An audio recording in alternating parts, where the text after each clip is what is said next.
boxes went down on the curb of Girard Avenue at 9 on a Tuesday morning in October of 1935. 11 of them, set down by a man of 44 who could not look at the two people they belonged to. Eivind Solheim was 71. He stood holding his hat, because his hands wanted something to do that was not what they wanted to do. Borghild Solheim was 69, and she watched the door of the house, their names on it for 9 years until the spring their son asked them, so reasonably, to sign it over so the bank would talk to him, close from the inside. Marvin did not close it, his wife did. Marvin was at the car, bent over the trunk, arranging nothing. He had explained it 3 times, and every explanation was sound. The mortgage, the buyer who would only take it empty, the fresh start for everyone. Theirs at 71 and 69 somewhere. He had used that word. Somewhere. A man drowning does not describe the shore. "I'll write when we're settled," he said to the trunk. Ja, Eivind said. It was the whole of what he had. Dagny was 12 and she had been sent to her room an hour ago. She crossed the sidewalk in her school stockings, put her grandmother's rose-milling bread plate, the one thing she had thought to save for them, into Borghild's hands, and said nothing because she already knew the family rule. The worst things are done quietly. Then the door closed the second time, and that closing was the one that took. Nobody on that curb knew it, their son least of all, 211 miles northwest. In a village called Fosvik in Candrid County, Minnesota, a small stone building stood boarded shut beside a willow-lined creek, and inside it, on a square iron nail, hung a book, 26 Winters of a Dead Woman's Handwriting, whose last line, written in June of 1921, pressed hard enough to groove 3 pages, would mean nothing to anyone for 15 years and then mean everything, in 9 hot days, to every farm in that county. And why Borghild's father boarded the building shut with his own hammer, instead of selling it to men waving real money. That is the other thing this story owes you. Both answers are coming. Neither is what the county thought. If you have ever watched 2 people your own family had no more room for stand beside their boxes on a public street, or if you have ever been one of them, I'd like to hear where you were and what year it was. And if this story feels like it might be yours, subscribing is how you'll see the end of it. Because Eivind and Borghild Solheim were not finished. They went north because north was the only direction that had ever held them. The bus took most of a day. Borghild kept the bread plate on her lap the whole way, and somewhere past St. Cloud Eivind took her hand, and neither of them said anything. And that was a conversation, and it was the longest one they'd had since spring. Fosvik had gotten smaller the way villages do, not by shrinking but by going quiet. The depot agent doubled as the postmaster now. The hotel rented rooms by the month to 2 retired section hands. But the Lutheran church still had paint on it, and Ingeborg Tiss still ran the boarding house on Elm Street. And when she opened her door and saw who was standing on her porch with 11 boxes worth of a whole life shipped ahead by freight, she looked at them for a moment and then said, "Supper's at 6. You know where the pegs are." Some kindness works best pretending to be routine. They had between them $287. It was their burial money. They had carried it through the whole Depression untouched, in a tobacco tin. Because a person can bear a great deal, if they know that at the end of it, they will at least be put down decently beside their own people. Eivind counted it on the boarding house bed the first night, in stacks of 10, while Borghild stood at the window. From that window, if you knew where to look, past the elevator and the church spire, you could just see the willows. "You're thinking about it," Eivind said. "I'm thinking the county's owned it for 6 years, Borghild said. Tax deed. Nobody's bid on it since. Because nobody wants it. Because nobody remembers what it is." She turned around. "Fede didn't board that building up because it was finished, Eivind. I want to know why he did, and the only way left to ask him is to open it." The county auditor was a young man named Whirl, who had to look the parcel up twice, because in the plat book it was listed not as a creamery, but as shed and spring lot stone. The back taxes and fees came to $74.50. He said twice, in the tone of a man protecting himself for later, that the county sold it as is, water rights included, roof not warranted. Borghild signed. Eivind signed under her. Their hands side by side on the deed looked like 2 versions of the same weather. Word travels in a small county the way water travels in old stone. You don't see it move, but everything downstream knows by nightfall. By the next morning, there were 4 men at the counter of the Lakeland Cream Station on the highway road, and the station manager, Selmer Quayle, 63 years old and proud of his refrigeration the way other men are proud of horses, said the sentence that would follow the Solheims for a year. Lakeland bought this county's cream 14 years ago, Quayle said, and bought it fair. What those two have paid taxes on is a relic. You may as well reopen a stagecoach line. The relic. It was around the village by supper. It was said at the elevator, and said at the church basement coffee, and said without much meanness, mostly, the way people repeat a thing that saves them the work of deciding for themselves. Borghild heard it inside 3 days, from a child on Elm Street who didn't know she was who she was. She went home and wrote the word on the inside cover of her account tablet, in pencil, and did not speak of it. She was her mother's daughter. Her mother had also written things down instead of answering them. They walked out to the creek lot on a Thursday, the last week of October, in the kind of gold-struck afternoon that country gets in fall when the hay is in and the light comes low and lies down flat across the stubble. Eivind carried a wrecking bar and a leather case of hand tools that had survived every move of his life. Borghild carried the key the auditor had given them, which fit nothing, because the padlock had been cut and replaced sometime in 14 years by persons unknown, which told her someone had been in or tried. The lane in was 2 ruts and a crown of dead grass. The willows had grown across the creek until the water ran under them as if under a roof, and the building stood where it had always stood. Small, stone, square-shouldered, its 2 windows boarded over with planking, gone the gray of an old man's hair, and above the door a painted sign that weather had rubbed back to ghosts. You could not read a letter of it. Borghild could have recited it with her eyes shut. Eivind set the flat of the bar under the first board and stopped. Last chance to stay respectable, he said. We were respectable in Minneapolis, Borghild said. I've seen what it pays. The nails came out of 14-year-old holes with a sound like a crow answering a crow. The first board. The second. The plank across the door had been set by her father. She knew his spacing. 3 joules 2 would do, always. And when it gave, the door behind it swung 4 inches on its own, inward into the dark, as if the building had been holding its breath all this time, and finally let it go. And then they both heard it, before their eyes found anything at all, and Borghild put her hand out flat against the stone. Water, running water, under the floor, steady as it ever ran. The spring had never stopped. Of course it had never stopped. Springs do not consult the cream market. But there is knowing a thing, and there is standing in a boarded room hearing it. And they stood in the doorway a long moment in the smell of cold stone and old brine and let it run through them. Then Eivind found the shutter bars and dropped the boards off the south window from inside, and the low gold light came in across the room in one long piece, and there it all was. The cement trough down the center of the floor, dry swept with the spring water channel running beneath its grates. The barrel churn on its iron frame, chocked level, its bung pulled and set on the sill beside it the way you leave a churn you intend to come back to.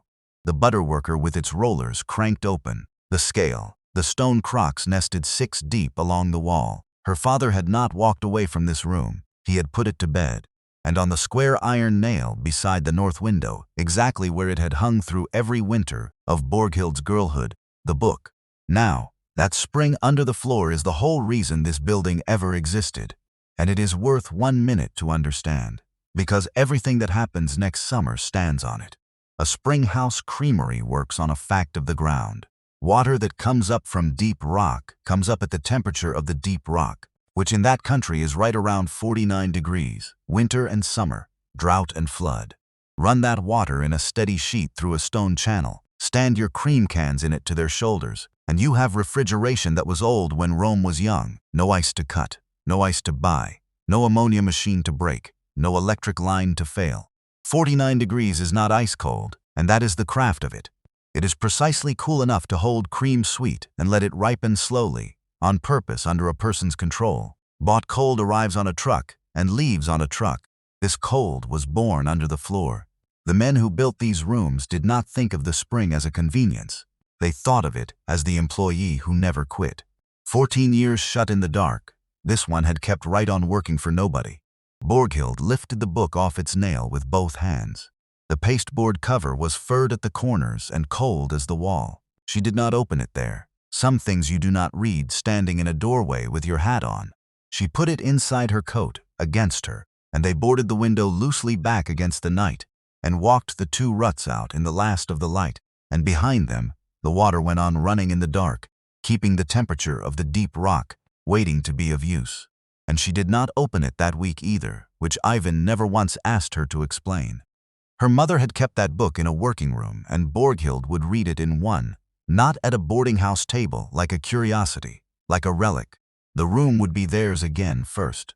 Then the book would be read where it was written. So they spent November earning the reading.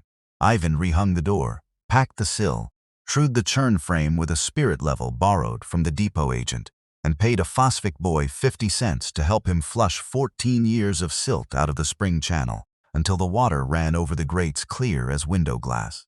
Borghild scrubbed stone with washing soda until her knuckles opened. On the last day of the month a letter came, addressed in a careful 12-year-old's hand that leaned uphill.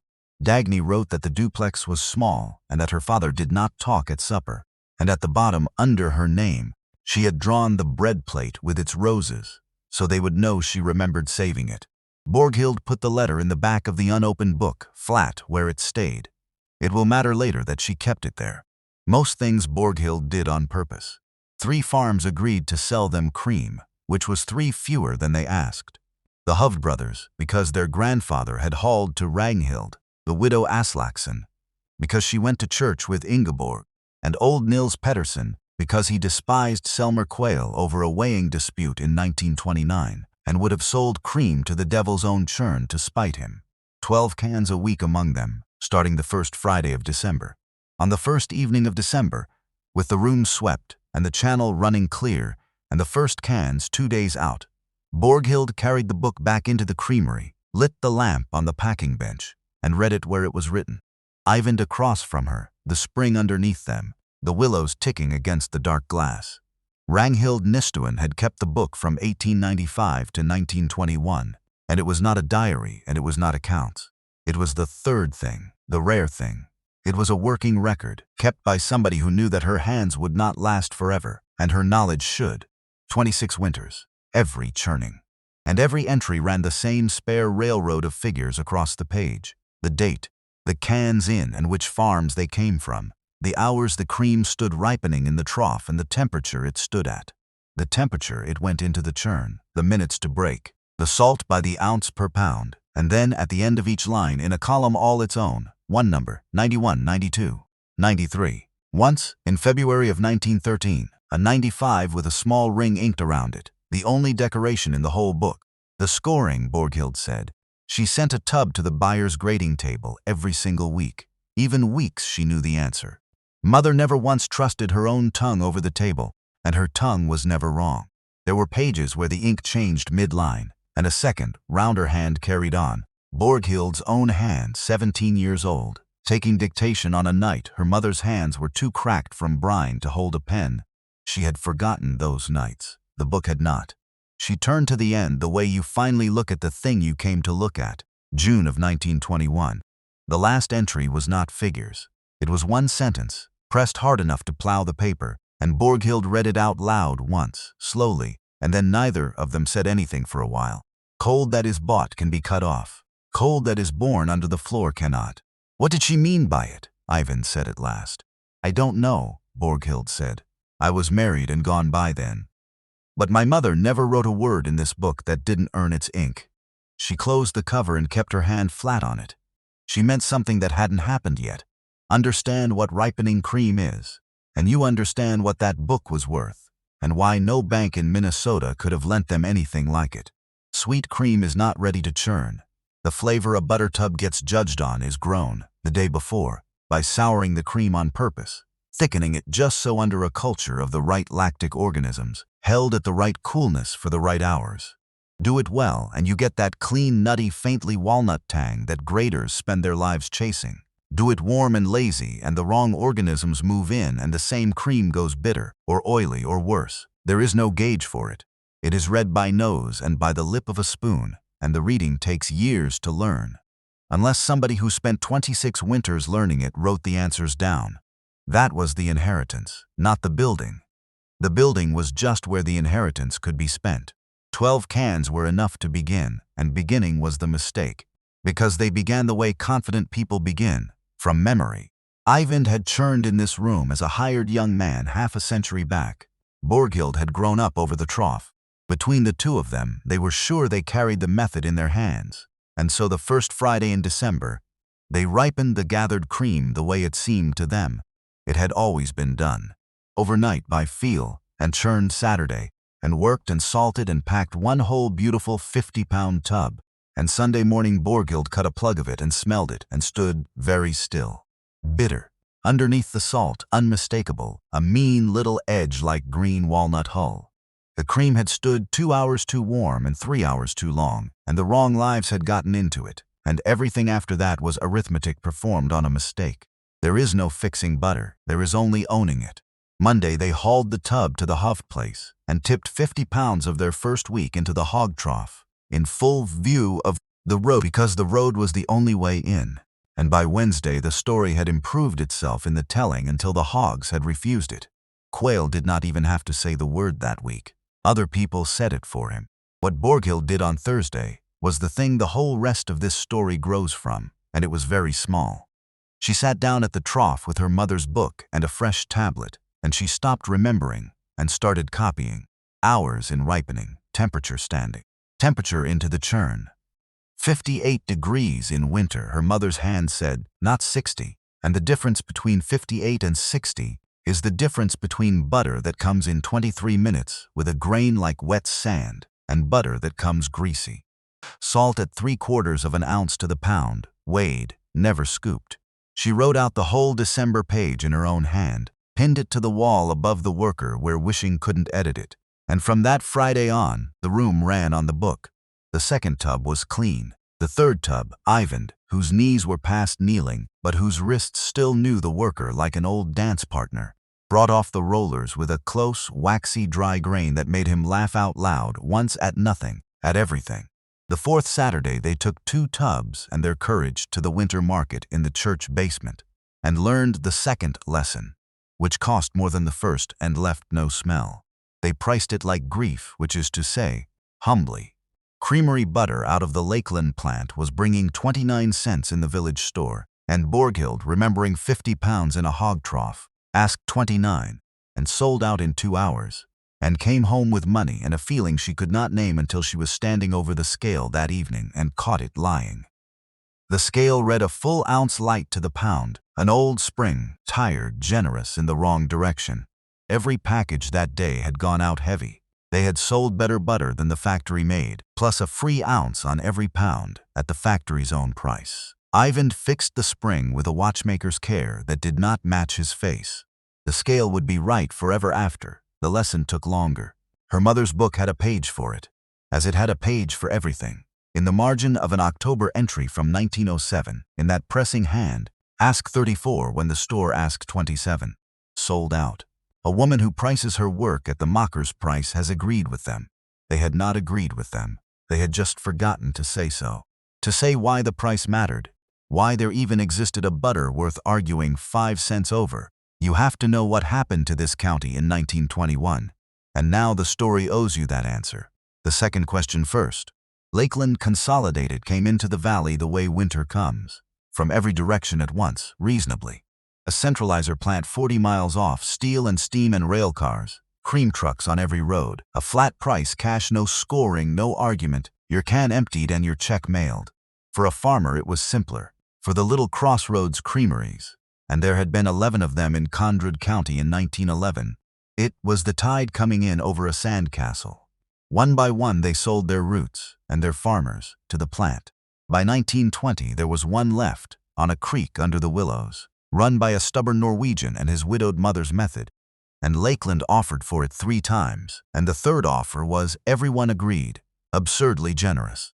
Fede Nistuen turned it down at the kitchen table with Ragnhild sitting across from him, and what he said was not recorded in any book, but what he did was, he paid off the 2 families still hauling to him so they'd lose nothing by his pride, and then he took a hammer and boarded his own windows, 3 nails where 2 would do, and walked away from the best offer of his life. The village decided he was proud past sense. The village said so for years. Borghild, 17 then, and packing for her wedding, had asked her mother straight out why, and Ragnhild had given her the only answer she ever gave. Because a thing sold to Lakeland is gone, and a thing boarded up is waiting. And here is what waiting had paid for in the meantime, and it is the part Marvin Solheim never once thought about in that Minneapolis duplex. It was this room that raised him.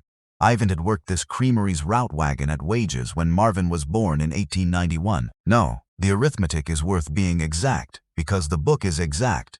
Eivind had carried butter and hauled cans for the Nistuans from 1891, the year he began courting the owner's granddaughter, until the boards went up. And it was Creamery wages that paid the midwife. Creamery wages that bought the boy's first boots and his school slate, and the confirmation suit he was photographed in. Creamery butter money, folded into Borghild's dowry, that made the down payment on the first Solheim house. The house whose grandchild house, 3 mortgages later, Marvin had just emptied his parents out of. The building on the creek was not a relic to this family. It was the ancestor that had fed them.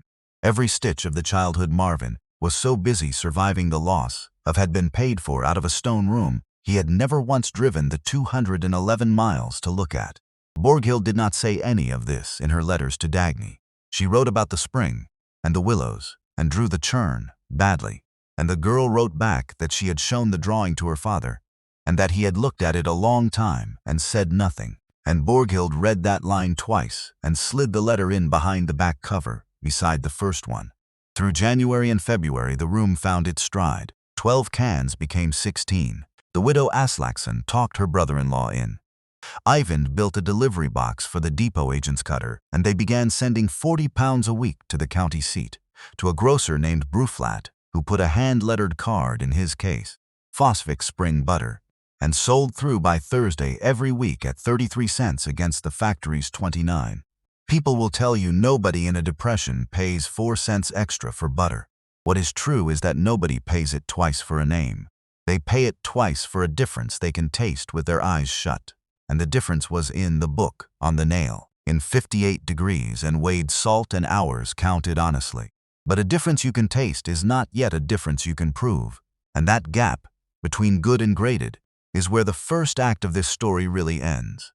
In March, Borghild did the thing her mother had done every week for 26 years. She crated a sample tub and shipped it, unasked, to a licensed butter grader, to the buying table at the Great Northern Warehouse in the county seat, where a man named Chester Pruden had spent 22 years scoring butter for the hotel and dining car trade, and where Fosvik butter had not been seen since Warren Harding was alive.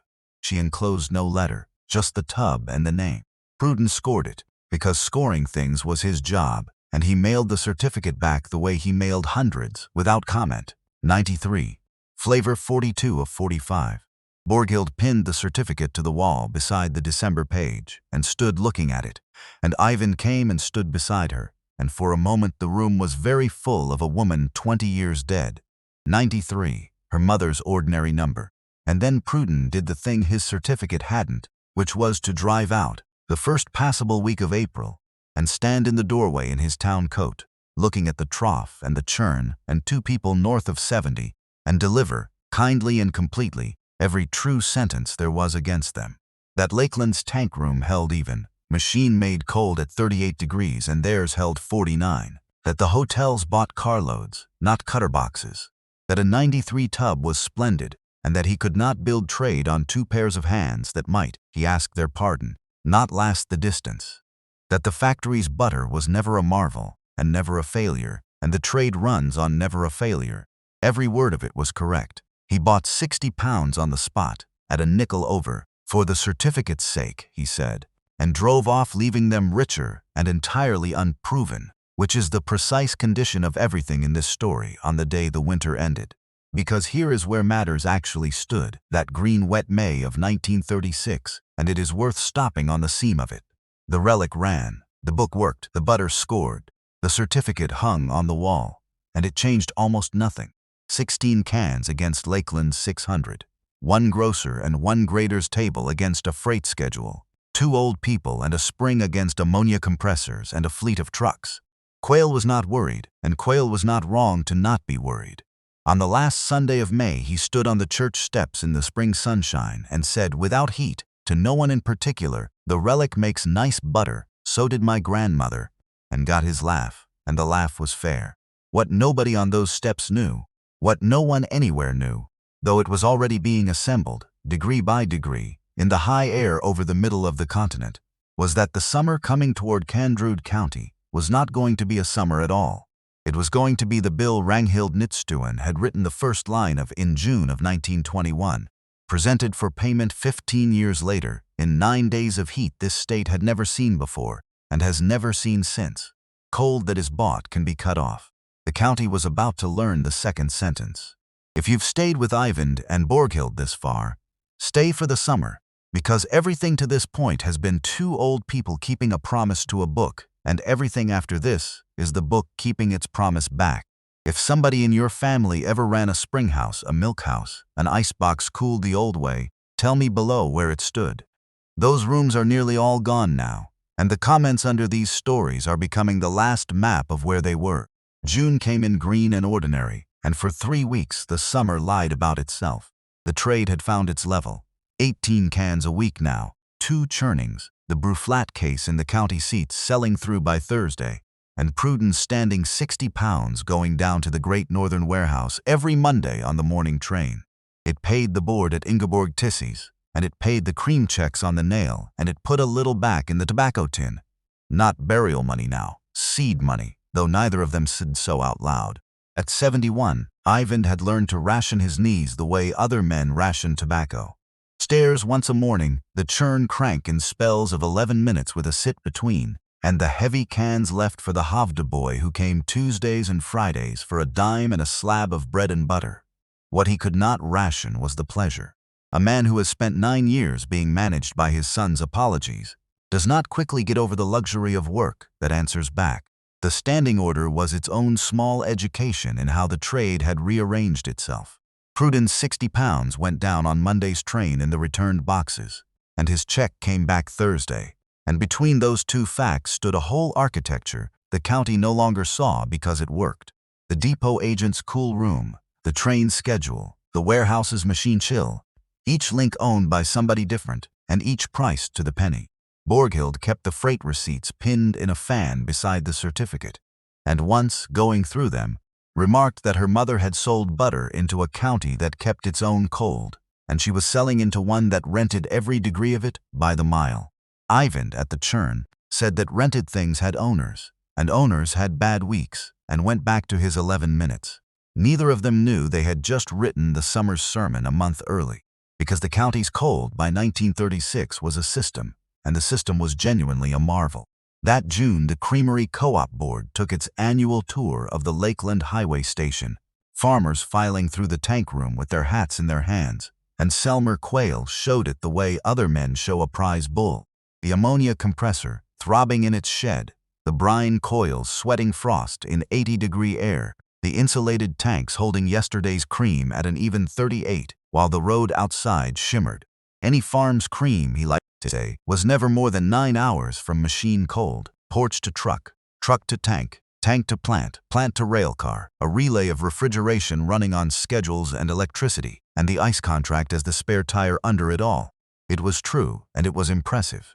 And not one man on that tour thought to ask the question Ragnhild Nitstuen had answered 15 years earlier, with a hammer.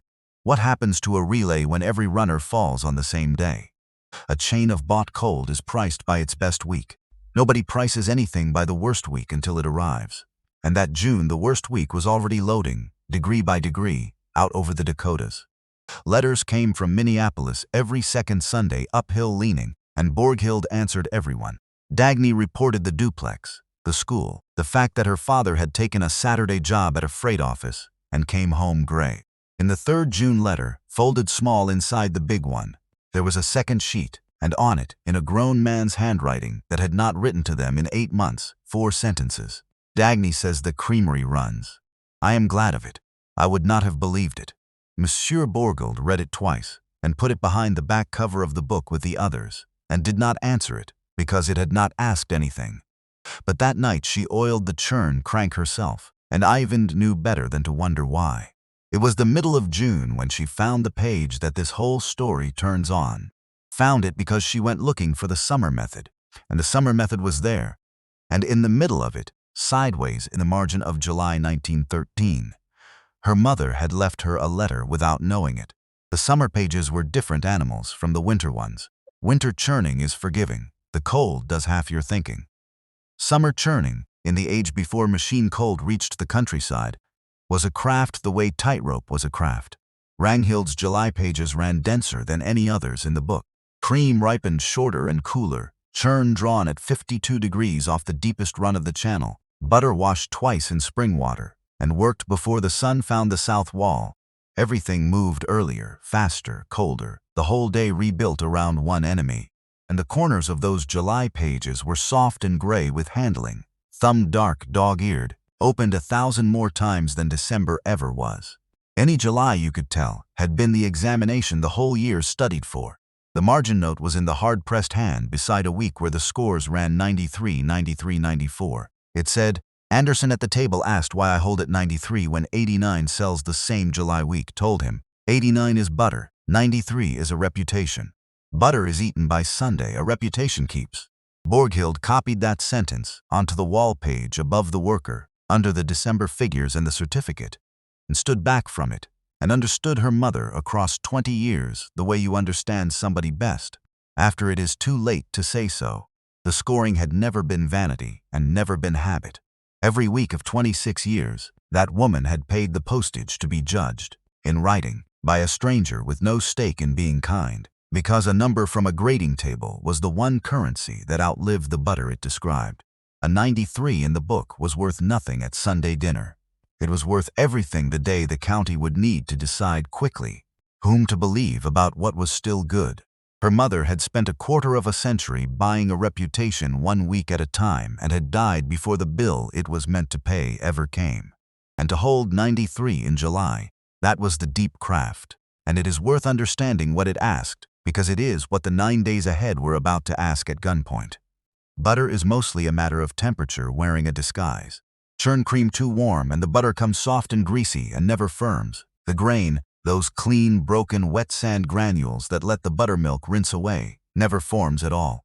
Work the finished butter 30 seconds too long on a warm table, and you crush that grain into salve. Graders call it salvie and dock it without mercy. Wash it in warm water and you set rancidity a 2-day head start. Every one of those doors is held shut by cold. Honest, steady, all-day cold, and in July of the old years, cold was the scarcest crop in Minnesota. Borghild's pages were 26 years of holding 52 degrees against the sun with nothing but a spring and her wits. The men with ammonia machines had made all of that look, for 15 years, like a folk memory. It was about to look like something else. The last week of June was haying weather, and the village lived outdoors in it. The 4th fell on a Saturday that year, and Fosvik kept it the way small places do. A program at the school, a ball game in Pedersen's pasture, lemonade in wash boilers packed with the last of the winter's ice, chipped small to make it reach. Eivind pitched 3 innings for the married men gently, and Borghild sat with Ingeborg under the elms and watched the county at its ease. And later she would remember that afternoon the way you remember the last calm thing before a siren. The ice in the boilers, bought ice, hauled ice, going to water in the sun while everyone laughed, and nobody minding, because there was always more where cold came from. The first sign was small and arrived on porches. Farm cream in that country waited for the truck in cans, set in whatever shade a porch or a well platform offered, and in ordinary summer heat that was good enough for the few hours it had to be. In the closing days of June, the trucks began finding the morning's cream already edged, not spoiled but started, the sweet gone dull, and the Lakeland graders began marking down can after can a half grade, then a grade. Farmers grumbled at the docking the way they grumbled at weather, which is what it was. The porches had not gotten lazier. The nights had stopped doing their share, and a night that will not drop below 75 leaves every unrefrigerated hour twice as expensive as the hour before it. The system absorbed it, at first the way systems do, by running harder. The compressors at the highway station stopped cycling off. The ice contract shipments came a day late, then 2. None of it was a crisis. All of it was the bill printing. The heat began in earnest on the last Sunday of June, and at first it was only weather. 92 on the church steps and the men fanning themselves with the service sheet, and Selmer Quayle in fine humor because hot weather was Lakeland weather. Every degree pushed more farm cream off shaded porches and into his tank room, where the compressors held everything at an even, bought, dependable 38 degrees, and the trucks ran on schedule, and the system worked. Quayle believed in the system the way his grandfather had believed in the catechism, and it is important to say plainly, he had 15 years of being right. The relic on the creek was a nice old story running on two old hearts. The plant was civilization. You could not feed a state on nice old stories. Then the wind went around to the southwest and stayed there, and the sky took on the white look, and the thermometer on the north porch of Voll's store, the shaded one, the honest one, began a climb that the oldest man in Candrood County had no memory to match. 101 on the 5th of July, 104 on the 6th, on the 7th, 108, and the night stopped giving anything back. 81 degrees at midnight, the fields ticking and creaking in the dark, chickens dead on their roosts, the creek willows hanging their leaves straight down like men waiting out a sermon. 9 days it would run before the break came. The state set marks that summer that stand untouched to this day, and this county was in the furnace room of it. And on the morning of the 8th of July, the county found out what Ragnhild Nystuen had meant in June of 1921. Because the sentence she had written came due in the space of about 4 hours. Cold that is bought can be cut off. It was not one failure, it was a braid of them the way real failures are. The Lakeland plant 40 miles off had been running its compressors flat out for 9 days against a heat load no engineer had sized for. And on the 8th of July, with the ammonia system screaming past its ratings, the plant made the only sane choice and began shedding load, holding its main tank rooms and letting the outlying stations fend. The same morning, the ice that stations like Quayle's fell back on did not come, because the ice was riding somewhere else. With the whole middle of the country cooking at once, reefer cars and ice consignments were being bid away east and south to bigger towns at prices no country station could touch. And the trucks, on the 9th, began running late and then short, because tires failed on boiling roads, and because cream picked up at 102 degrees off a farm porch was arriving at the plant already turned. Sour past saving, fit for the grease trade at grease prices. Quayle stood in his tank room on the 9th of July watching his gauges lose a degree an hour, a man discovering by telephone, one unanswered call at a time, that the system he believed in was a chain, and that a chain in a heat wave is only as cold as its hottest link. Nothing in this was his fault. That is the point of it. He had bought the best cold that money ran on wires and wheels could buy, and the wires and wheels were what failed. Bought cold had been cut off. Cold that is born under the floor cannot. The spring did not know it was July. That is the entire secret, and it is no secret at all. 49 degrees came up out of the deep rock on the 8th of July, exactly as it had come up on the 8th of January, exactly as it had come up every day of the 14 boarded years when no one wanted it.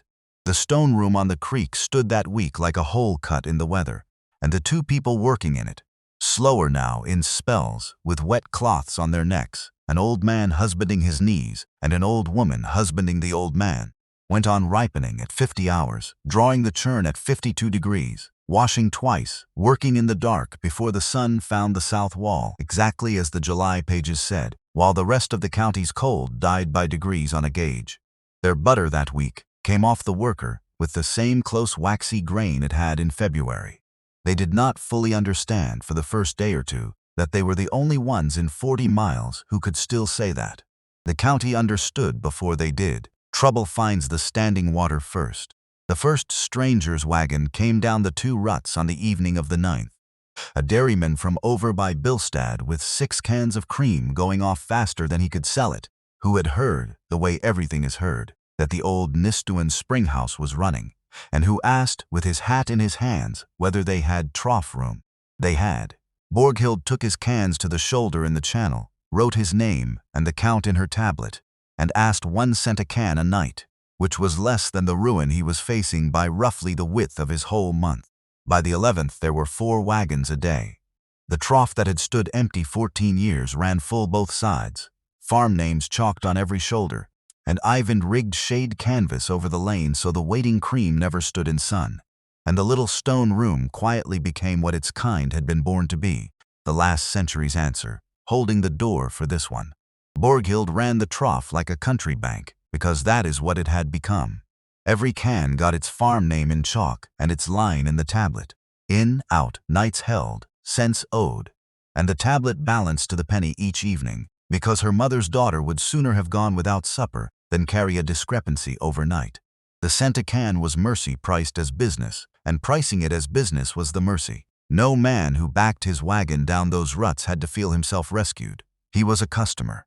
He stood in the willow shade while the Hovde boy, who slept those nights in the wagon bed under the canvas awning, too proud to go home and miss anything, handed his cans down into water that bit the wrists, and he paid his nickel or his dime, and he drove out past the next wagon waiting.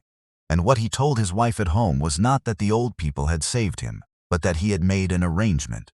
The county's dignity mattered to Borghild roughly as much as the county's cream, and she handled both the same way, cold, careful, and nothing wasted. What the trough could not do was stop the arithmetic bleeding everywhere else. By the 11th, the stories were arriving with the wagons. The elevator's scale house at 106 inside, hens dead by the dozen, the Lakeland plant 40 miles off, turning away whole truckloads at the dock, cream that had ridden 2 hot hours too many, and the grease trade buyers who follow ruin the way gulls follow a plow, offering 4 cents on the dollar for it. A county that had spent 15 years selling its cold problem to a system was discovering, farm by farm, that it had sold the habit of solving it, too. Then, on the 12th of July, at 9:30 in the evening, a Lakeland truck came down the ruts, and Selmer Quayle got out of it. He stood in the lamplight at the door with his collar open and his authority nowhere on him, and behind him on the truck bed were his own station's cans, cream he was responsible for, 61 cans of it, going sour in a tank room that could no longer promise anything past morning. He looked at the trough, and the chalked names, and the 2 old people he had spent a year calling a museum, and what he said was short, because there was nothing in the catechism for it. I have cream I can't hold, a breath, the relic has room, they tell me. His own word, carried back to him by the county, and he did not flinch from it, which was the best thing he did that summer. Borghild looked at him for a moment, one moment, no longer, and if there was anything in it besides arithmetic, the lamplight kept the secret. And then she said, "The channel takes 20 more, backs to the wall, your name on the shoulders. 1 cent a can a night, same as everybody," and stepped aside, and that was the whole of it, no speech. The county had already written the speech. Nice butter, grandmothers, the whole church step sermon, and here stood the grandmother's room, at 10 at night in the worst week in Minnesota's memory, with the plant's own cream begging at the door. Some sentences flip themselves. The dignified thing is to let them do it quietly. But holding cream alive is only half a rescue. Somebody still had to turn it into money before it aged past grade. And that is how, on the 14th of July, with the heat unbroken and the trough double-banked, Eivind and Borghild Solheim attempted the largest churning week of their lives, and how, on the 18th, they came within 1 wagon ride of losing everything the spring had saved. They had contracted it almost without meaning to. With Lakeland's outbound movement crippled, Pruden had wired from the county seat asking for everything they could make. The hotels were roaring for table butter, and his regular supply was arriving grade B, cooked in transit. Everything they could make came that week to just over 400 pounds. Cream from 11 farms, 4 churnings, the 2 of them, and the Hovde boy working the cool hours and sleeping the hot ones like sailors. And on Saturday the 18th, with the last 112 pounds boxed, and the morning train missed by 20 minutes through a thrown shoe, Eivind made the decision tiredness makes. Rather than hold to the evening train, he would drive it down himself, 9 miles at noon, in an open spring wagon, print butter, in wooden boxes, under 1 canvas, on the hottest road in the hottest week there had ever been. It was Dagny's letter that saved it, in a manner of speaking. Because Borghild had gone into the back cover of the book that morning to add the newest one to the stack, and the book, handled in haste, had fallen open where it always fell open, at the thumbed gray corner of July, and her eye had crossed a line she had copied but not yet needed. Never move print butter under 1 noon. What the sun cannot reach it will wait for at the depot. She read it, and looked at the loaded wagon through the doorway, and said 1 word loudly enough to stop a horse. They unloaded it, all of it, back into the channel house. Eivind furious in the way a man is furious when he is wrong and tired and 71. And the argument they had beside that wagon, their first real one since Girard Avenue, lasted 4 minutes and ended the way their arguments had ended for 50 years with the book. She did not say, I think. She said, it is written, and we have been poor twice this year by trusting our memories against her ink. So the £112 went down the 9 miles that night instead, leaving at 2:30 by lantern, the boxes doubled, wet sacking between the walls of them, spring water chilled cloths over the top and the canvas over that, the July page's own freighting method, every step of it, and the wagon rolled up to the Great Northern platform at 5 in the gray cool, and when Pruden's warehouseman opened the first box, the print corner stood square and sweating cold.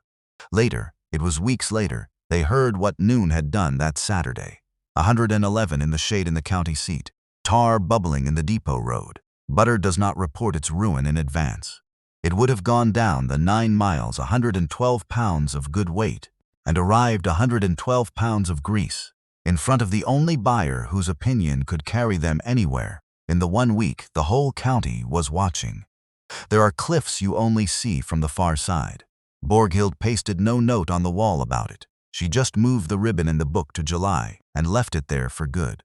The heat broke on the night of the 19th, in a line of storms that dropped the thermometer 41 degrees in 9 hours, and put the county to bed like a fever leaving.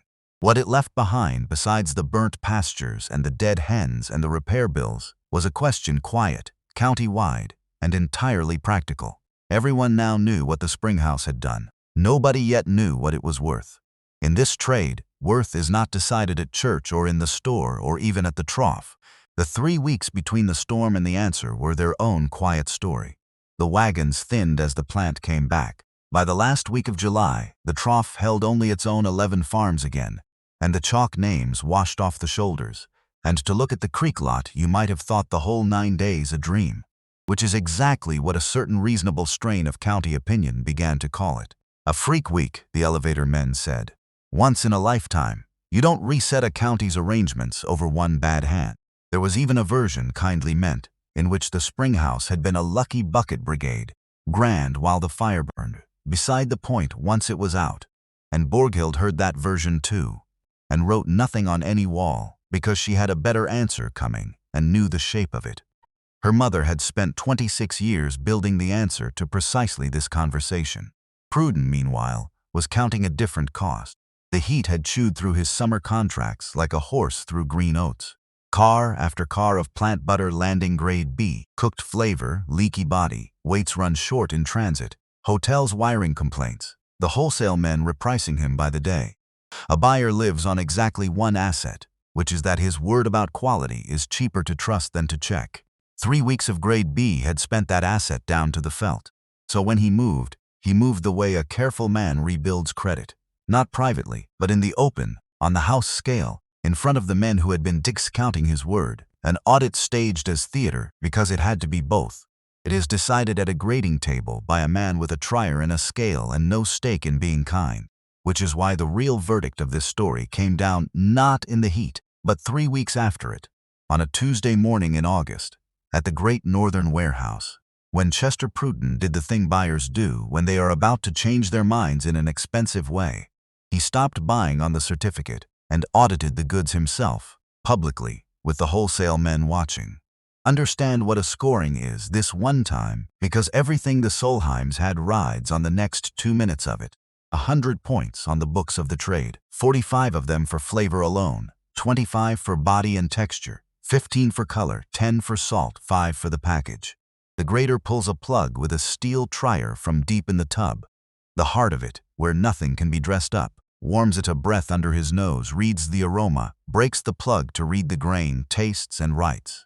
Extras, the trade called anything at 92 or better. It moved at a premium and it moved first. At 89 you had honest butter. At 93 you had, in Ranghild's word, a reputation. Pruden pulled from 3 tubs of theirs that morning, chosen by his own hand from the middle of the lot.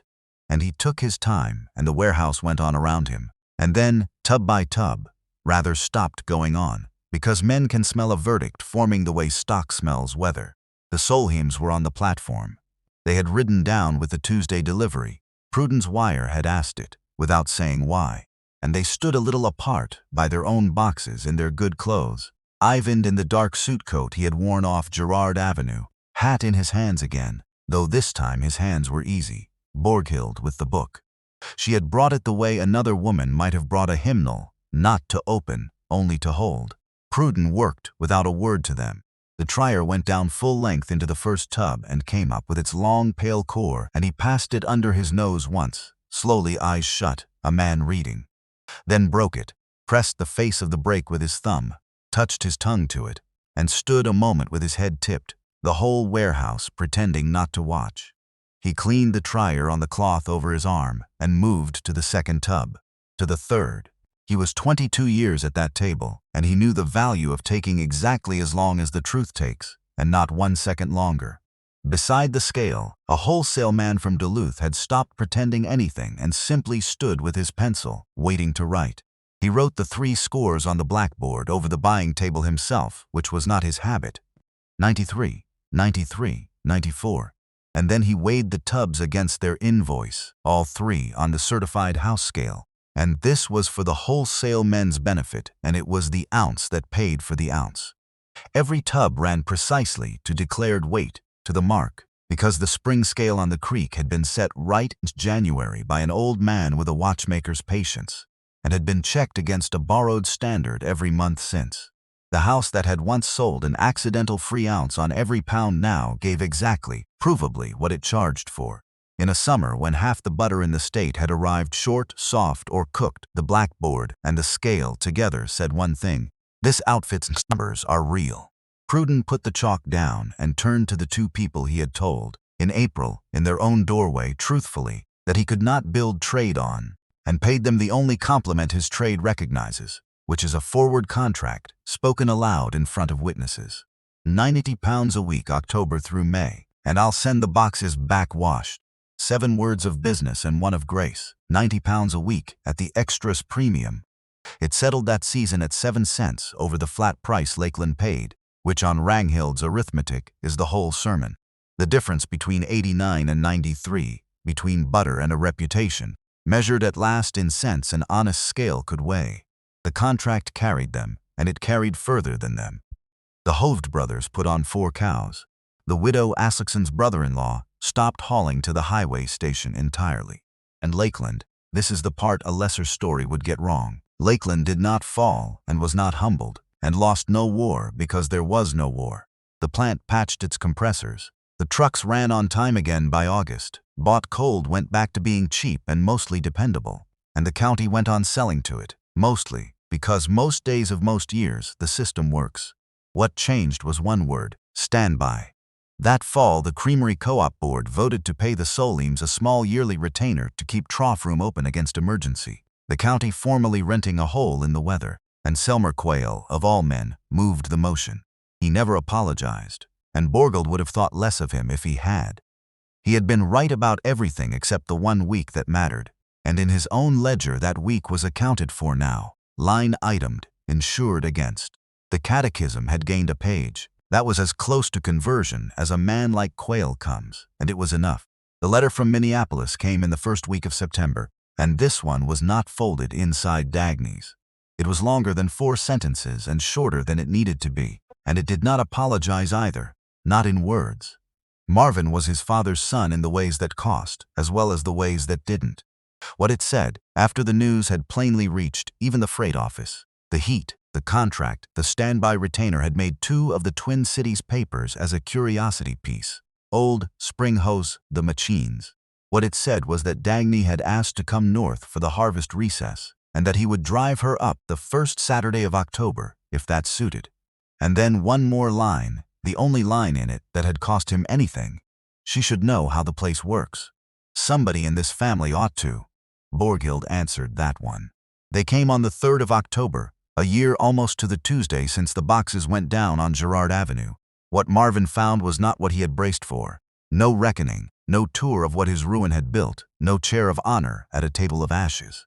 His mother met the car at the road gate, and his father shook his hand at the fence, and then, gently and completely, and in a way no one ever remarked on aloud. The day simply went on past him, because the day was not his. Dagny was out of the car before the Borghild was sick, and it was Dagny who went through the gate, and Dagny whom Borghild walked down the 2 ruts under the turning willows, and Dagny who stood where her great-great-grandmother's trough ran cold across her wrists and said, "At 12 the sentence every inheritance waits its whole life to hear," which was, "Show me." They showed her, all that recess and every school recess after, the reading of Cream by nose and spoon-lip, the 52 degrees drawn off the deep channel, the grain like wet sand, the salt weighed and never scooped, the July pages and why their corners were gray. And on the last morning of that first visit, at the packing bench, Borghild opened the book to the first clean page past June of 1921, past the sentence that had waited 15 years to come true, and she did not write in it. She handed the pen across the bench. The entry for the 3rd week of October 1936 stands in the book to this day in a careful, uphill-leaning, 12-year-old hand. The cans in and the farms they came from. The hours ripened and the temperature held. The minutes to break. The salt to the ounce. And at the end of the line, in a column all its own, the number off Pruden's Tuesday blackboard. The next hand in the book. The ink barely dry on a quarter-century of her great-grandmother's, and the 2 hands, Ragnhild's and Dagny's, holding the same ruled line between them across all those winters. While out at the road, leaning on the fender in the October light, a 45-year-old man watched his daughter through the willows, learning the thing that had paid for his boots, his slate, his confirmation suit, and the roof he was born under, and understood, in whatever order a man understands such things, that the inheritance had not skipped him as a punishment. It had simply gone where the hands were open. Marvin drove down every month after that, all that winter. He never worked the room. He mended the road gate and hauled sawdust and kept the wagon greased and ate his mother's cooking at Ingeborg Tissy's big table, and the things that were broken on Girard Avenue mended the only way such things mend. Not with a scene, but with 1,000 small permissions, extended and accepted. Until one June evening in 1938, it was Marvin, without being asked, who climbed the ladder and repainted the ghost letters on the sign above the door, tracing his grandmother's fading layout letter for letter. Fossvik Spring Creamery, Est, 1895. And under it, smaller, where a line of paint had never been before, at Borghild's instruction and in Borghild's wording, the relic. Because by then the wrapper on every pound they sold carried the word in small red letters above the score, and Bruflat could not keep the case filled, and a mocking name adopted on purpose stops being a wound and starts being a flag. Quayle saw it from the highway road every day of his working life, and it is recorded that he laughed the first time, once, alone in the truck. The county's word, her building, both of them right in the end, about nearly everything. Eivind worked the churn to his 81st year, in spells of 11 minutes, and after him the crank was Dagny's, who by then signed the grading slips herself. The deed crossed to her on her 21st birthday in 1945, signed at the packing bench with the book lying open beside the papers. Borghild's one theatrical act in a long, undramatic life, and the Springhouse ran commercially into the 1960s, standby retainer and all, and the trough has never once, to this day, stopped running at 49 degrees, because it is fed by the deep rock, which does not read the papers, and does not know what year it is. Here is what I keep, out of all of it. The county was not cruel, and the county was not stupid. The county was ordinary, and ordinary is just the habit of pricing things by what they did last year. A son priced his parents by what they could still carry. A village priced a stone room by the 14 years its door was shut. A whole trade priced a spring by the invoice. Nothing. Because the deepest error a person can make about value is to assume that what costs nothing is worth it. And against all that ordinary arithmetic stood one woman who had been dead 20 years, who had understood that the things we throw away fastest are the things nobody living has had to keep cold with their own hands, and who wrote it down. That was the entire miracle here, if you want to call it one. Not the spring. Springs are common. A record is rare. The cold was born under the floor, but the knowing was born in the book, and it was the book that could be kicked to a curb, and forgotten, and boarded up, and waited anyway. If this story puts you in mind of a spring house, a summer kitchen, an ice book, a grandmother's margin notes, or of a door that closed on you once, and what you built on the far side of it, Tell me in the comments. I read them all, and the memories that gather under these stories are the best part of this channel. And if you want to be here when the next forgotten room gets its boards pried off, subscribing is the way to make sure of it. This story, like every story told here, is true-to-life fiction. The people, the places, and the Fossvik Spring Creamery are inventions. But the trade, the craft, the heat of that terrible July, and the kind of people who kept such rooms alive are as real as the cold under the floor.